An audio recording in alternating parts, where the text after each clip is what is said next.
ഇവിടെ ഒരു മാള് പണിയണം തൃശ്ശൂർ. എൻ്റെ ആഗ്രഹം അത് തന്നെയാണ്. പക്ഷെ നിങ്ങൾക്കറിയാം,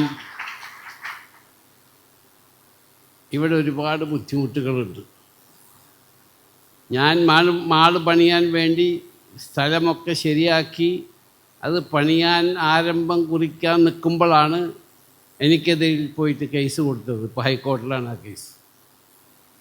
ഈ സ്ഥലം ഒരു പാർട്ടി, ആ പാർട്ടി എന്താണെന്ന് നിങ്ങൾ അന്വേഷിച്ചറിഞ്ഞാൽ മതി.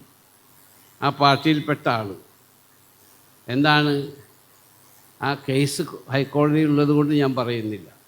2.5 കൊല്ലമായി ആ കേസ് നടക്കുകയാണ്. അല്ലെങ്കിൽ എന്നോ ഇവിടെ മാള് വന്നിരുന്നു.